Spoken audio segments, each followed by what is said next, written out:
একদিন এক ব্যক্তি এক ছোট মেয়েকে একটি ক্যান্ডি দেয়, কিন্তু ক্যান্ডি হাতে নিয়েই মেয়েটি দেখে লোকটার মাথায় কালো ধোঁয়া। সে তক্ষুনি বলে উঠল, আপনি বেশি দিন বাঁচবেন না। চারপাশে সবাই অবাক, একজন 4 বছরের মেয়ে এমন কথা বলছে। কিন্তু মেয়েটি শান্ত গলায় বলল, আঙ্কেল, আমি 3000 বছরেরও বেশি সময় ধরে বেঁচে আছি, খুব শিগগিরই আপনি হঠাৎ মারা যাবেন। কিন্তু সবাই তার কথা হেসে উড়িয়ে দিল। কিন্তু মেয়েটি বলল, আপনি আমাকে ক্যান্ডি দিয়েছেন, তাই আমি আপনার প্রাণ বাঁচাবো। এই বলে সে একটি ছোট ঘণ্টি তার হাতে দেয় আর বলে, এটাই আপনাকে বাঁচাবে। এরপরই পুলিশ এসে মেয়েটিকে নিয়ে যায়, কিন্তু কেউই তার কথা বিশ্বাস করেনি। কিন্তু ঠিক তখনই লোকটার হঠাৎ হার্ট অ্যাটাক করে মাটিতে লুটিয়ে পড়ে। অ্যাম্বুলেন্স আসে, ডাক্তার পরীক্ষা করে বলে সে মারা গেছে। একজন শ্রমিক বিশ্বাস করতে না পেরে সে তাকে জোরে ঝাঁকাতে থাকে, আর ঠিক তখনই লোকটার হাতে থাকা ঘণ্টিটা বেজে ওঠে। পরের মুহূর্তেই লোকটা হঠাৎ জ্ঞান ফিরে পায়। সবাই আতঙ্কে স্তব্ধ।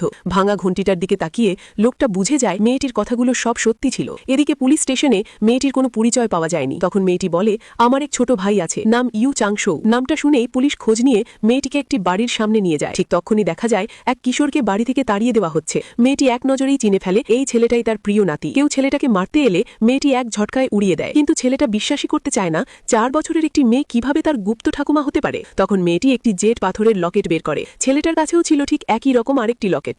দুটি লকেট একসাথে মিলতেই ছেলেটা সব বিশ্বাস করে ফেলে। মেয়েটি বলে, আমাকে তোমার দাদার কাছে নিয়ে চলো। ছেলেটা কান্নায় বলে, দাদা প্রায় মারা গেছেন। মেয়েটি দৃঢ় গলায় উত্তর দেয়, আমি থাকলে এখনো আশা আছে। ঘরে ঢুকেই মেয়েটি বুঝে যায় এখানে ভয়ঙ্কর অভিশাপ ও অশুভ শক্তি রয়েছে। সে সঙ্গে সঙ্গে জাদু চালায় আর ছেলেটাকে বলে, ওই অভিশপ্ত প্রতীকটা ভেঙে ফেলো। ছেলেটা সব করে, কিন্তু ঠিক তখনই পরিবারের লোকজন চিৎকার শুরু করে, ও পাগল হয়ে গেছে, দাদাকে মারতে এসেছে, পুলিশ ডাকো। তখনই দাদু নড়ে ওঠে আর ডাক্তার ঘোষণা করে উনি মারা যেতে চলেছেন। ছেলে কাঁদছে আর বৌমা হাসছে, কারণ সব পরিকল্পনা তার। তখনই মেয়ের রুমে ঢোকে। লোকরা ছিটকে গিয়ে পড়ে, এমনকি বাবা হাঁটু গেড়ে বসে পড়ে। মেয়ে দাদুর কানে কানে বলে ওঠে, আমি তোমার মা। তখনই বাতাসে ঘণ্টি বেজে ওঠে, সবাই চিৎকার, বাবা মারা গেছে। কিন্তু এ কি, হঠাৎ মা বলে চিৎকার।